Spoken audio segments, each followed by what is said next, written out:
اسی طریقے سے نماز کا معاملہ جو ہے وہ پہلے کیوں نہیں آیا؟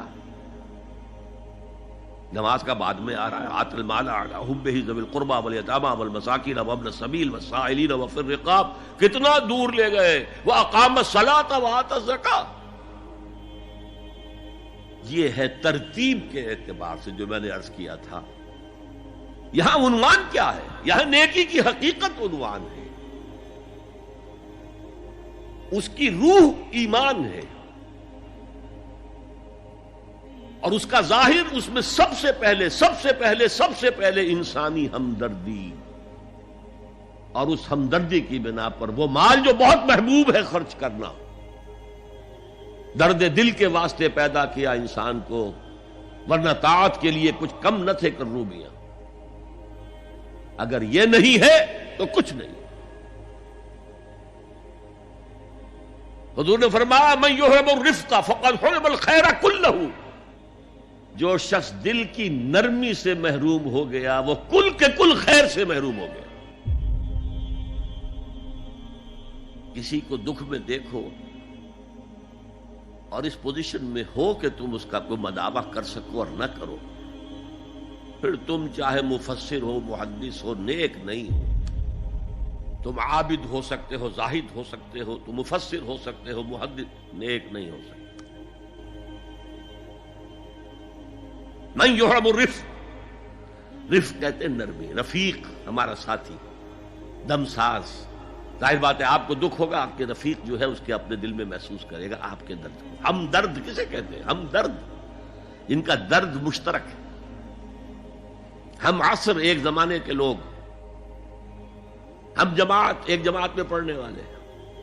ہم درد، خنجر چلے کسی پہ تڑپتے ہیں ہم امیر، سارے جہاں کا درد ہماری جگر میں ہے.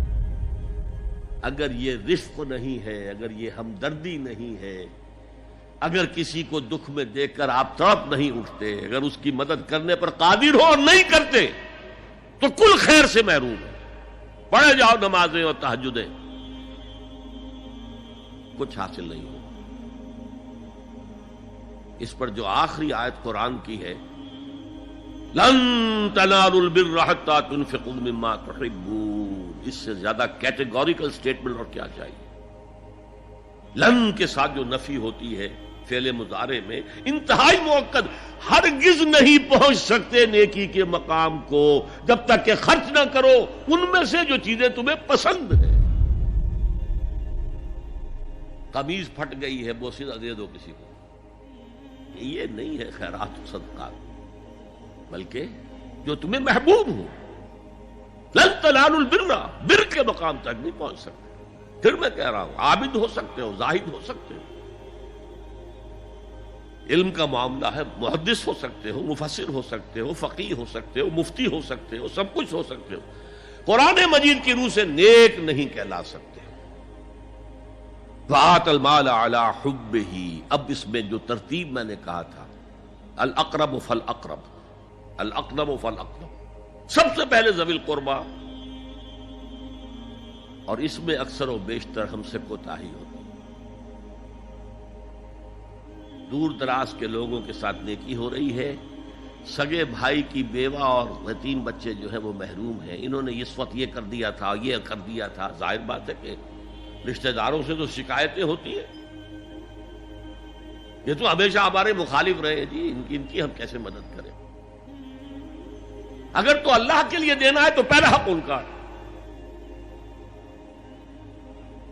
من احب للہ وابغض للہ واعطى للہ ومنع للہ. اللہ کے لیے دیا ہے اگر، تو اپنے اس نفس کے جو انتقام کا جذبہ ہے اس کو کچلو، اور جس کا سب سے پہلا حق ہے اس کو پہنچاؤ. حق بحقدار رسید. ذوی القربى والیتامى، جو بے سہارا رہ گئے، باپ کا سایہ نہ رہا. والمساکین، مساکین کسے کہتے ہیں؟ مسکنت کہتے ہیں کم ہمتی. آپ کو معلوم ہے آج کل ایک مرض کہلاتا ہے نیورستھینیا. آدمی دیکھنے میں ہٹا کٹا ہے، صحت مند ہے، لیکن اندر سے اس کی کوئی ہمت ایسے جواب دے گئی ہے کچھ کر ہی نہیں سکتا. وہ ہے مسکین. اسی لیے جو فرمایا گیا یہودیوں کے لیے ضربت علیہم الذلۃ والمسکنہ، ذلت کے معنی بھی کمزوری اور مسکنت کم ہمتی، ہمت ختم ہو گئی. تو جو اپنے پاؤں پر نہیں کھڑا رہ سکتا اس وجہ سے کہ اس میں وہ ہمت کم ہو گئی ہے، وہ بھی مستحق ہے. وابن السبیل اور مسافر. پرانے زمانے میں آپ کو معلوم ہے نہ سرائے تھی، نہ کچھ اور تھا، نہ ہوٹل تھے. پھر اگر کہیں راستے میں چوری ہو گئی، ڈاکہ پڑ گیا، تو آدمی جو ہے گھر میں خود ہے، کفیل ہے، اچھا ہے. اس وقت کی حالت ایسی ہو گئی. ہمارے ہاں بیگرز نے اسی کو ایک بہت بڑا بہانہ بنایا ہوا، جی میں آیا تھا وہاں سے اور یہاں سے اور میری جیب کٹ گئی، سب کچھ چلا گیا، اب مجھے واپس جانے کے لیے کرایہ چاہیے. اکثر و بیشتر جھوٹے کیسز ہوتے ہیں. اگر آپ کسی کو پکڑ لیں اور ساتھ لے کر کہیں تحقیق کراؤ تو وہ بھاگ جائے گا، پھر نہیں آئے گا اس مسجد میں. لیکن یہ کہ ابن السبیل یہ بھی ایک کھاتا ہے. والسائلین یہ ذرا تفصیل طلب معاملہ ہے. اسلام کی تعلیم بڑی متوازن ہے. ایک طرف سوال کی مذمت ہے، مت اپنا دستے سوال دراز کرو کسی کے سامنے. جو شخص ہاتھ پھیلاتا ہے مانگنے کے لیے، وہ اپنی عزت نفس کو ہتھیلی پر رکھ کر آپ کے سامنے پیش کر رہا ہے، اور آپ ٹھوکر مار دیتے ہیں اس کی عزت نفس کو. مانگو اللہ سے. اللہ کسی کے دل میں ڈالے تمہاری ضرورت پوری کر سکتا ہے، بغیر اس کے کہ تم کسی کے سامنے دستے سوال دراز کرو. تو سخت مذمت ہے. اور خاص طور پر بیگری جو ایک انسٹیٹیوشن بن گیا ہے، ایک پیشہ بن گیا ہے، وہ تو اسلام کی تعلیمات کے منافی ہے. اور جس طرح کی ہم خیرات بانٹتے ہیں، 5 روپے کا نوٹ دے رہے ہیں مانگنے والوں کو مسجدوں کے باہر، سمجھ رہے ہیں ہم نے حاتم طائی کی خبر کو لات مار دی، حالانکہ حقیقت میں آپ انسٹیٹیوشن آف بیگری کو سپورٹ کر رہے ہیں. کسی ایک کو لے لو، آؤ چلو مجھے اپنا گھر دکھاؤ، مجھے بتاؤ تم واقعی اس قابل ہو یا نہیں ہو، اور پھر اس کی مدد کریں، لمسم کریں. پھر وہ 5 روپے نہیں ایسی دیں کہ وہ کچھ اپنے پاؤں پر کھڑا ہو سکے. میں نے 1 روپیہ نہیں کہا، اس لیے کہ 1 روپیہ تو اب کوئی شے نہیں رہی، لیکن یہ کہ 5 روپے کا نوٹ بھی آپ نے تقسیم کرنے شروع کر دیے، یہ کیا ہے؟ والسائلین وفی الرقاب. لیکن دوسری طرف سائل کو جھڑکنا نہیں ہے. اما السائل فلا تنہر، جھڑکو نہیں. اچھا بھائی نہیں تو معاف کرو، میرے پاس اس وقت آپ کی مدد کے لیے کچھ نہیں ہے، میں کچھ نہیں کر سکتا. تو ان دونوں کے درمیان اصل میں معاملہ ہونا چاہیے. بلکہ یہاں تک بھی فرمایا سائل کو ضرور دو، چاہے وہ گھوڑے پر سوار ہو کر تمہارے دروازے پہ آیا. کیا پتا اس کی واقعی الجھن کیا ہے.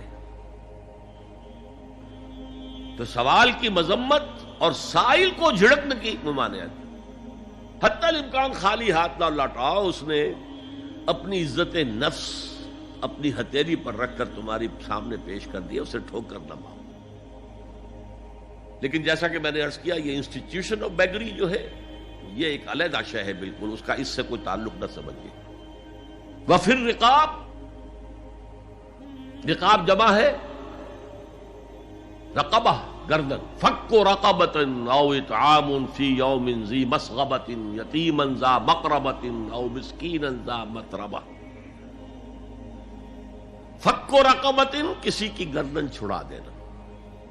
اس وقت سب سے بڑی ایپلیکیشن اس کی تھی غلاموں کو، کنیزوں کو اپنے پیسے سے خرید کر آزاد کر دینا. بہت بڑی نیکی، بہت بڑی نیکی.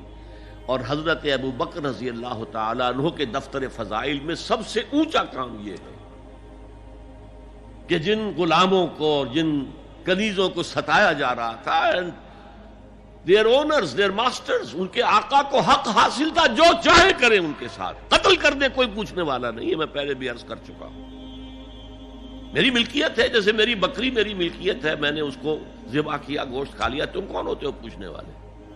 میرا غلام تھا، میں نے قتل کر دیا، تم کون ہو پوچھنے والے؟ ان کو حضرت ابو بکر نے خرید کر آزاد کیا اور منہ مانگے دام دیے. حضرت بلال کے لیے امیہ ابن خلف نے اتنی بڑی رقم مانگی, حضرت ابو بکر نے کہا ٹھیک ہے لو. باپ نے کہا بھی ابو قحافہ نے, ابو بکر کو کوئی غلام خریدنا ہی تھا تو کوئی طاقتور آدمی جو کام آ سکے کہیں اس کو خریدنا چاہیے. مجھے کیا پتا ابو بکر کس لیے خرید رہا اور کس کے لیے خرید رہا. آج کے دور میں اس کی اپلیکیشن ہوگی.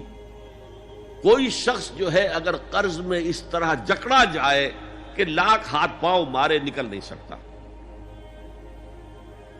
اس کو کوئی لمپ سم مدد دے کر اس قابل کیا جائے کہ وہ پھر اپنے پاؤں پر کھڑا ہو جائے. یہ نہیں کہ اسے آپ ہر مہینے کچھ رقم دیتے رہے مینٹیننس کے لیے, نہیں.